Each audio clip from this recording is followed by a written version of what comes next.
નમસ્તે વિદ્યાર્થી મિત્રો, હું કાજલ વ્યાસ. આજે આપણે ભણીશું ધોરણ 8 ઇંગ્લિશ મીડિયમ ગુજરાતી સેકન્ડ લેંગ્વેજનો પાઠ નંબર 4, જેનું નામ છે મૂકસેવક રવિશંકર મહારાજ, જેનો ભાગ 1 આપણે કાલે જોયો તો આજે આપણે જોઈશું ભાગ નંબર 2. તો એ પાઠની શરૂઆત કરીએ. એકવાર પેટલાદથી થોડે દૂર આવેલા જોગણ ગામમાં એમને જવાનું થયું. એમણે જોયું તો ત્યાં નરી ગંદકી જ ગંદકી. गांव ठेर ठेर गरीबाई डोकिया करे. एक बार उन्होंने पेटलाद से थोड़े दूर जोगण गांव है, वहाँ पे जाके देखा तो उनको वहाँ पे गंदगी ही गंदगी दिखी और गांव में हर जगह पे गरीबी दिख रही थी. आ गरीबाई અને ગંદકીથી એમનું દિલ દ્રવી ઉઠ્યું. ત્યારે ही આ દૂષણો दूर કરવાનો એમણે મંसूबो કર્યો. ये गंदगी और गरीबी देख के उनका दिल है वो बहुत ही दुखा, उनको बहुत ही दुख हुआ. और ये जो दूषण मतलब ख़राब चीज़ें हैं, गरीबी और गंदगी, वो दूर करने का उन्होंने निर्णय कर लिया. आजूबाजूना गामडाમાં પણ એ જ परिस्थिति હતી. महाराज तो गामड़े गामड़े फरवा लाग्या. आसपास के जो गांव थे वहाँ पे भी वही परिस्थिति थी और महाराजे अब तो वो गांव गांव घूमने लगे थे.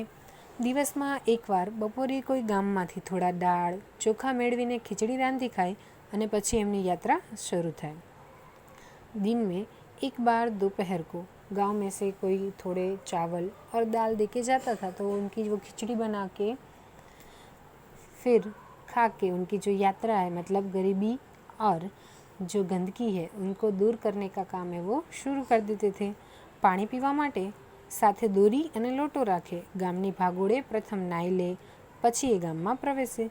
पानी पीने के लिए अपने साथ में वो दोरी और लोटा रखते थे और गांव की भागोड़, भागोड़ मतलब कि पादर, गांव का जो पादर है वहाँ पे वो पहले नहा लेते थे और फिर वो गांव में आते थे. आ यात्रा में 2-3 वक्त दोरी खोवाई गई. आથી हमने दोरी साथे रखवानुं मांडी वाळ्युं. इस यात्रा में उनसे 2 या 3 बार दोरी है वो गुम हो गई, इसलिए उन्होंने दोरी भी अपने साथ फिर नहीं रखने का निर्णय किया. હવે એમણે એવો નિયમ લીધો કે બપોરે જમ્યા પછી પાણી પીવું, પછી 24 कलाक સુધી पानी पीવું नहीं. अब जब बार बार दोरी गुम हो जाती थी, उन्होंने ये एक निर्णय ले लिया कि खाने के बाद, दोपहर को खाने के बाद ही सिर्फ एक टाइम पानी पीना है, बाकी उसके बाद 24 घंटे के लिए पानी पीना नहीं है. आम ओछाમાં ઓછી ज़रूरियात वड़े एमने सेवा आरंभी दीदी और इस तरीके से उन्होंने कम से कम ज़रूरियात से सेवा की शुरुआत की. एक बार एमने संदेशो मळ्यो कि कणभा नामना गाममां कोई वेपारीना घीना 2 डब्बा चोराया छे. महाराज तो पहुंचे कणभा. कणभा मतलब एक गांव का नाम है. एक बार उनको संदेश मतलब कि मैसेज कुछ पता चला कि कणभा नाम का जो गांव है वहाँ पे कोई व्यापारी है, उसके 2 घी के डिब्बे हैं वो चोरी हो गए हैं. महाराज तो पहुंचे कणभा. घीना डब्बा चोरी जनार माणसने मळ्या અને એને સમજાવવાનો પ્રયત્ન કર્યો, પણ પેલો માણસ માને તો ને. अब महाराज तो कणभा पहुंच गए और घी के जो डिब्बे थे वो जिसने चोरी किए थे उस व्यक्ति को मिले, उसे समझाया, पर वो बहुत ही समझाने के प्रयत्न के बाद भी वो नहीं मान रहा था. तो महाराज ने क्या किया देखते हैं. महाराजे उपवास आदर्या, पाણીનો પણ ત્યાગ કર્યો. પેલા માણસના મન પર ભારે અસર થઈ. महाराज ने उपवास आदर्या मतलब कि उपवास किए, पानीनो पण त्याग करो, पानी का भी त्याग किया और ऐसा करने के बाद उस व्यक्ति के ऊपर बहुत ही असर हुई. बीजा दिवसे रात्रे महाराज पासे पहुंची गयो अने चोरी कबूली लीधी. दूसरे दिन रात को वो महाराज के पास पहुंच गया और अपनी जो चोरी है उसने कबूल कर ली. पोते चोरेला घीना 2 डब्बा पाछा आप्या અને ફરી चोरी नहीं करवानी एणे प्रतिज्ञा लीधी. फिर वो चोरी किए हुए डिब्बे हैं वो वापस दे दिए उसने और फिर कभी भी चोरी नहीं करेगा, ऐसा उसने प्रतिज्ञा ली. आवो ज बीजो प्रसंग बनेजड़ा गाममां बन्यो हतो. ते गाममां चोरी थयाना समाचार जाणी महाराज त्यां पहोंची गया. ऐसा ही दूसरा प्रसंग बनेजड़ा गांव में हुआ था और जैसे ही उनको पता चला कि वहाँ पे भी चोरी हुई तो महाराज वहाँ पे पहुँच गए. एणे तो चोरी कबूल न करे ત્યાં સુધી खुराक पानी नहीं लेवानी जाहरात कर दीदी. अब वहाँ पे भी जाके महाराज ने क्या किया कि जब तक चोर है वो अपनी चोरी कबूल नहीं करेगा तब तक जो महाराज है वो खुराक और पानी नहीं लेंगे, ऐसी उन्होंने जाहरात कर दी. 1 દિવસ 2 દિવસ 3 દિવસ ઉપવાસ તો ચાલ્યા, ચોર આવે નહીં. ગામના લોકો અકળાતા હતા। 1 दिन हुआ, 2 दिन हुए, 4 दिन हुए, 5 दिन हुए, उपवास तो बहुत ही लंबा चल रहा था, पर चोर है वो आने का नाम नहीं ले रहा था और गांव के लोग हैं वो तो बहुत ही परेशानी में आ चुके थे। મહારાજ બધાને શાંત રહેવાનું કહેતા હતા। મહારાજને ઉપવાસનો 8મો દિવસ થયો। આખરે ચોરનું મન પીગળ્યું, તેને પશ્ચાતાપ થયો। अब महाराज ने सबको शांत रहने के लिए कहा और महाराज का जब 8वां दिन उपवास का चल रहा था तब जाके वो चोर का मन है वो थोड़ा पिघल गया और उसे बहुत ही पश्चाताप हुआ। तेने चोरी कबूल कर ली थी, उसने अपनी जो चोरी है वो कबूल कर ली और महाराज ना उपवास छूट्या और फिर महाराज के उपवास से वो छूट गए। आ तो बात थी नाना चोरोनी, પણ મહારાજને તો માણસ પર એટલો બધો વિશ્વાસ કે બહારવટિયાઓને સુધારવાનું પણ એ ચૂકે નહીં। अब ये तो हुए छोटे छोटे चोरों की बात, पर महाराज तो ऐसे व्यक्ति थे कि उनको बहारवटिया मतलब कि जो चोरी करते हैं, लूटने के लिए जाते हैं जंगल में या किसी को डाकू वगैरह है, ऐसे जो है उसको भी सुधारने के लिए उन्होंने बहुत प्रयास किया। ऐसे उनको भी सुधारने का प्रयास उन्होंने किया था। इसी सन 1922 में एमણે પ્રથમવાર બહારવટિયાઓનો ભેટો થઈ ગયો। 1922 में पहली बार उनको जो ऐसे डाकू लुटेरा थे भेटो थयो, मतलब कि उनकी मुलाकात हुई। छिपियाल गामथी तेओ रात्रे सरसवर्णी गामे पाछा फरता हता, त्यां ज रस्तामां बहारवटिया भेटी गया। छिपियाल गांव से वो रात को सरसवर्णी गांव तक वापस आ रहे थे, तब उनको रास्ते में ऐसे जो चोर डाकू लुटारे हैं उनकी से मुलाकात हो गई। काचो पोचो माणस होय तो छातीना पाटिया बेसी जाए, पण आ तो महाराज नरी निर्भरतानी मूर्ति। काचो पोचो मतलब कि ढीलो। जो कोई ऐसा व्यक्ति होता जो बहुत डरपोक होता या फिर बहुत ही जल्दी घबरा जाए, ऐसा व्यक्ति होते तो वो बहुत ही उसे कोई प्रॉब्लम हो जाती, मुश्किली में आ जाता, पर ये तो बहुत ही निडर थे तो इनको कोई भी ऐसे परेशानी नहीं आई, वो घबरा नहीं गए। एमણે तो બહારવટિયાઓને મહાત્મા ગાંધીની વાત કરી, આઝાદીની લડતની વાત કરી। બહારવટિયાઓને ગાંધीजीનું काम उपाड़ी लई साचुं बहारवटू खेड़वानुं समझाव्युं। उन्होंने तो क्या किया कि जो लुटेरे हैं उनको महात्मा गांधी की बात की, उनकी आज़ादी और लड़त की बात की और गांधी जी का जो काम है वो उसके सर लेने के लिए कहा, तो ही आप सच्चे लुटेरे हो, ऐसा उन्होंने समझाया। પછી તો મહારાજે કોતરોમાંથી ભમી અનેક બહારવટિયાઓને સુધારવાની પ્રવૃત્તિ કરી। कोतर यानी कि जो पानी का नदी का बहाव है उसमें जो बखोल होती है ऐसी जगह, तो महाराज ऐसी हर एक जगह पे जाके जितने भी ऐसे डाकू लुटेरे थे उसको ढूंढ के उनको सुधारने का प्रयास किया। आथी ज तो ઝવેરચંદ મેઘાણીએ એમને માણસાઈના દીવા કહ્યા છે और इसलिए तो ઝવેરચંદ મેઘાણી ने उन्हें माणसाईना दीवा इस नाम से कहा है। ये नाम उनको दिया है ઝવેરચંદ મેઘાણીને। आ रीते एक तरफ तेओ व्यक्तिना जीवनने सुधारवानी प्रवृत्ति करता, तो बीजी तरफ प्रसंग पड़े लोको पर आवी पड़ती कुदरती आपत्तिना समये पण तेओ सेवा करवामां पाछी पानी करता नहीं। और एक तरफ वो व्यक्ति को सुधारने की प्रवृत्ति कर रहे थे, तो दूसरी तरफ लोग हैं उनके ऊपर कोई भी कुदरती आफत आ जाए, कोई भी मुश्किली आ जाए, तो उनमें उन लोगों को भी वो सेवा करके अच्छा करते थे। एक रात्रे रविशंकर महाराज सुंदरणा गामे હતા ત્યારે ધોધમાર वरसाद पड़े। एक बार जब रविशंकर महाराज सुंदरणा गांव में थे तब वहाँ पे बहुत ही तेज़ बारिश हुई। धोधमार यानी कि बहुत तेज़। रविशंकर महाराज जे घर में उतर्या ते घरनो करो टूटी पड़ो। करो यानी घर की पास वाली दीवार। तो रविशंकर महाराज जिस घर में ठहरे थे उसी घर की जो दीवार है वो टूट चुकी थी। वरसाद कहे मारू काम, जेम तेम करी रात पसार करी। वरसाद हजू पण वरसतो हतो।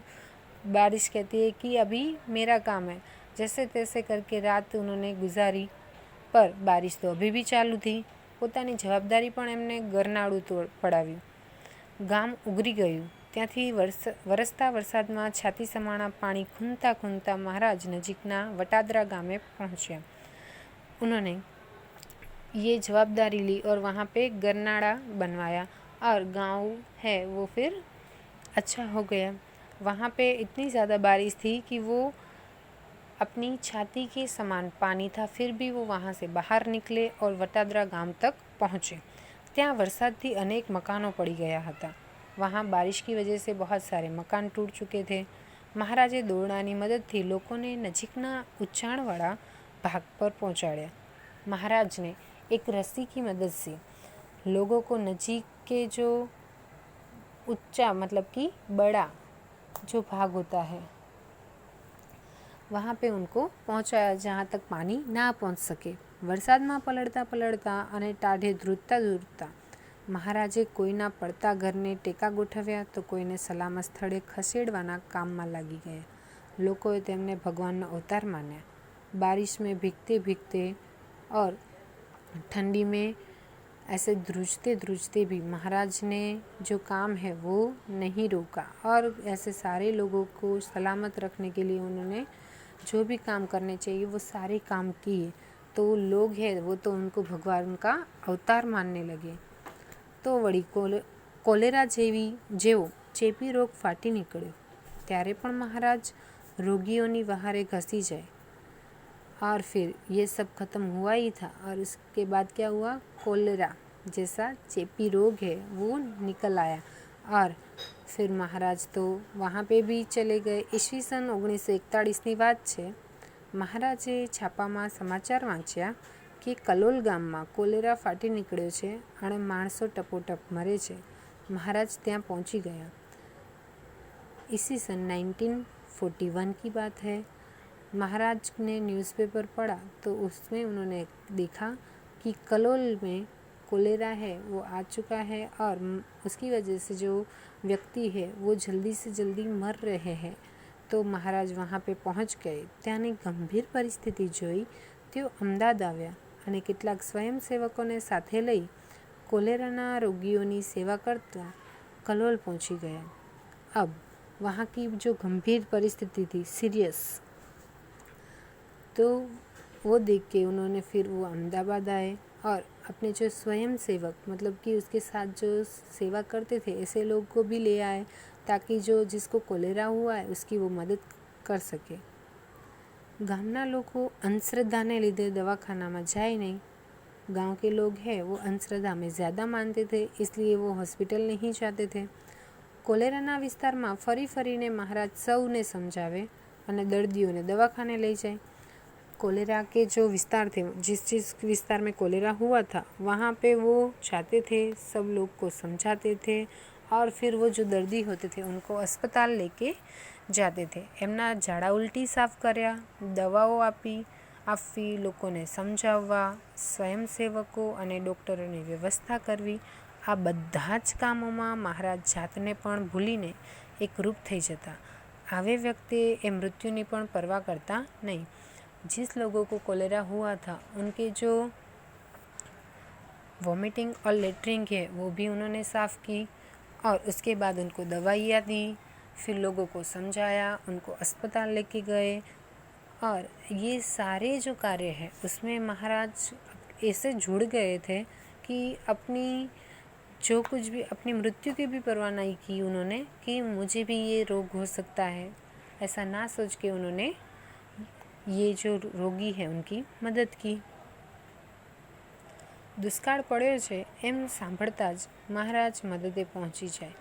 એકવાર બનાસકાંઠા જિલ્લામાં દુષ્કાળ પડ્યો હતો ત્યારે મહારાજ ત્યાં પહોંચી ગયા। दुष्काल आया है ऐसा ही सुन के महाराज है वो मदद के लिए पहुंच जाते थे। एक बार बनासकांठा जिले में दुष्काळ हुआ तो उसकी वजह से महाराज वहाँ पे भी पहुँच गए। આ પ્રદેશમાં લોકો પાણી માટે વલખા મારતા હતા ત્યારે મહારાજે ગામડા ગામડે ફરી દિવસ રાત પરિશ્રમ કરી કૂવાઓ અને બોરિંગ કરાવ્યા। जब दुष्काल हुआ है तो इस परिस्थिति में सारे लोग प्रदेश में पानी के लिए बहुत ही तरस रहे थे। तब महाराज गांव-गांव घूम के दिन रात परिश्रम मेहनत करके और કૂવા और બોરિંગ उन्होंने करवाई। લોકોને એટલી બધી રાહત થઈ કે તેઓ મહારાજને બોરિંગવાળા મહારાજના નામે ઓળખવા લાગ્યા। इसकी वजह से लोगों को इतनी राहत हुई कि महाराज को उन्होंने नाम दे दिया बोरिंगवाड़ा महाराज। अरे એ તો હજુ ઠીક, પણ જ્યારે માણસો હેવાન બની અંદરો અંદર લડે, કાપાકાપી થાય, હુલ્લડ થાય, ત્યારે પણ જાનના જોખમે મહારાજ ત્યાં પહોંચી જાય। ઈસવીસન 1941 અને 1946માં અમદાવાદમાં મોટા હુલ્લડો ફાટી નીકળેલા। अरे ये सब तो ठीक है, पर जब मनुष्य हैवान हो जाता है, राक्षस जैसा बन जाता है, हैवान मतलब राक्षस, और अंदर अंदर ही झगड़ने लगता है, मारकूट पे आ जाता है और हुल्लड़ जैसी स्थिति कर देता है, तब महाराज वहाँ पे भी पहुँच जाते थे। 1941 और 1946 में जब अहमदाबाद में बड़े बड़े हुल्लड़ हुए, तब भी महाराज वहाँ पे पहुँच गए। મહારાજ તો નિર્ભય બની સુમસાન શેરીઓમાં ફરતા અને લોકોને સમજાવતા, હિન્દુ કે મુસલમાન બધા જ મહારાજની વાત શાંતિથી સાંભળતા અને એમને આદર આપતા। હુલ્લડમાં મૃત્યુ પામેલા લોકોના શબોનો અગ્નિસંસ્કાર પણ મહારાજ જાતે જ કરતા। अब महाराज है वो निर्भय बन के सुनसान मतलब शांत जो गलियाँ होती थी वहाँ पे जाके लोगों को समझाते थे, वो चाहे हिंदू हो या मुसलमान, सबको अपनी बात है वो शांति से सुनाते थे और वो लोग सुन भी लेते थे और उनका सम्मान भी करते थे। और हुल्लड़ में जो लोग मर चुके थे उनके जो शव होते उनको अग्नि संस्कार भी महाराज देते थे। आवा तो अनेक प्रसंगों महाराजना जीवनमांथी जड़ी आवशे। आ બધા જ પ્રસંગોએ મહારાજની માનવતાના, એમની અપાર હિંમતના, એમની અજોડ સેવાવૃત્તિના દર્શન થાય છે। ऐसे तो बहुत सारे प्रसंग हैं जो महाराज के जीवन में से हमें मिल जाएंगे, झड़ी आवसे मतलब कि मिल जाएंगे।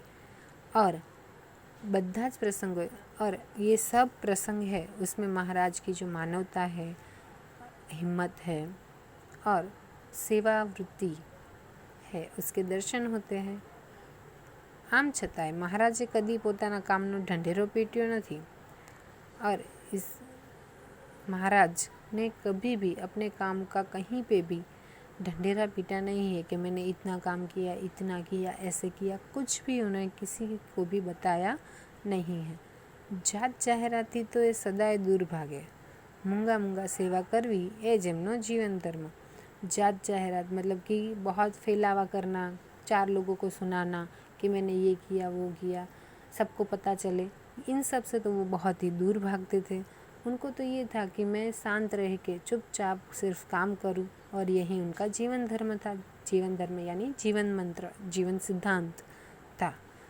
आथी ज तो एमणे सौ मुख सेवक तरीके ओळखे छे और इसलिए तो हम सब उनको मुख सेवक के नाम से जानते हैं। 100मुं वर्ष चालतुं हतुं त्यारे महाराजनो स्वर्गवास थयो और जब उनके 100वां वर्ष चल रहा था तब उनकी मृत्यु हो गई। स्वर्गवास थयो मतलब मृत्यु होना। केवो लाग्यो आ पाठ मने कमेंट द्वारा तमे जरूरथी कहेशो। अने एक तमने प्रश्न छे एनो तमारे मने जवाब आपवानो छे कमेंट द्वारा। रविशंकर महाराज ની મૃત્યુ કયા વર્ષમાં થઈ હતી?